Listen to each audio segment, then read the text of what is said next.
আশা করি সকলেই ভালো আছেন। শুধুমাত্র আপনাদের কথা চিন্তা করে ছোট্ট একটা ভিডিও মেক করব ডিসিশন নিলাম।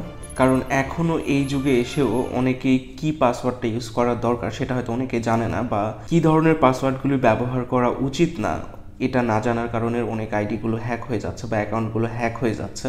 বর্তমানে আমাদের কাছে যেই কেসগুলো আসে পাসওয়ার্ড রিলেটেড, তার 40% এই ধরনের ভুল করে থাকে। তো যার কারণে একটি বড় পার্সেন্টেজ হওয়ার কারণে আমার মনে হলো যে বিষয়টি আপনাদের সাথে শেয়ার করি।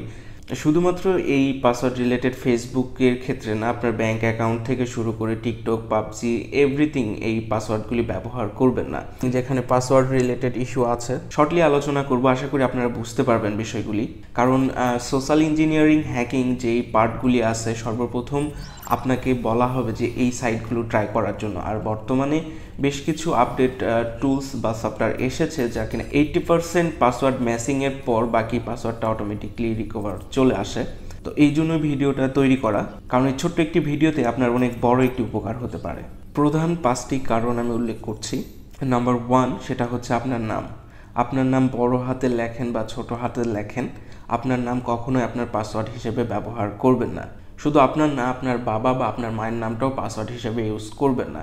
আর এমন যদি হয়ে থাকে আপনার নাম ছাড়া অন্য কোনো পাসওয়ার্ড দিলে ভুলে যান বা মনে রাখতে পারেন না, সেই ক্ষেত্রে আপনার বাবাকে জিজ্ঞেস করবেন তার দাদার নাম কী ছিল, সেটা ইউজ করবেন। সেটা বেটার হবে, কারণ সেই রিলেটেড সোশ্যাল ইঞ্জিনিয়াররা কখনো আপনার বাপের দাদার নাম সার্চ দিবে না বা সার্চ দিলেও পাওয়া সম্ভব না। 2 নম্বর হচ্ছে আপনার জন্ম তারিখ বা আপনার জন্ম সালটাকে কখনো পাসওয়ার্ডের ভিতরে ইউজ করবেন না। যদি জন্ম তারিখ বা জন্ম সালটাকে ইউজ করতে হয়, সেক্ষেত্রে আপনার বড় ভাই, বড় বোন বা আদার্স প্রিয় মানুষের জন্ম তারিখটা আপনার সেভ করে রাখতে পারেন। 3 নম্বর হচ্ছে আপনার এসএসসি, এইচএসসি বা গ্র্যাজুয়েশন সালটা কখনো পাসওয়ার্ডের ভিতরে ইউজ করবেন না।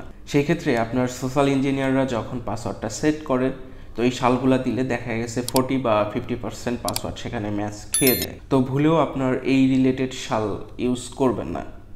নাম্বার 4 হচ্ছে আপনার ফোন নাম্বারের লাস্ট ডিজিট বলুন বা ফার্স্ট ডিজিট বলুন, আপনার যে নাম্বারটা সকলেই জানে সেই নাম্বারগুলি কখনো ইউজ করবেন না পাসওয়ার্ড হিসেবে। এবং নাম্বার 5 হচ্ছে আপনার যদি জিমেইল অ্যাকাউন্ট থাকে, সেই জিমেইলের নাম দিয়ে আশেপাশে বা জিমেইলের মাঝখানে এই ধরনের কোনো পাসওয়ার্ড দিবেন না যেটা আপনার জিমেইল নামের সাথে সম্পৃক্ত যায়। তো এই মূল 5টা কারণ।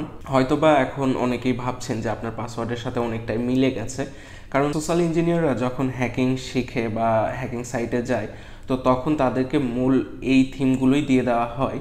মানুষ পাসওয়ার্ডের ক্ষেত্রে এই টাইপ জিনিসগুলি মানুষ বেশি ইউজ করে থাকে। আর এই ধরনের পাসওয়ার্ডগুলি দিতে নিষেধ করতেছি এই কারণেই, কারণ ওই যে প্রথমেই বললাম যে এখন বেশ কিছু টুলস বা সফটওয়্যার চলে এসেছে যার কারণে সেখানে 70 বা 80% যদি ম্যাচ খেয়ে যায়, তো বাকি 20% বা 30%ও তারা রিকভার করে ফেলে।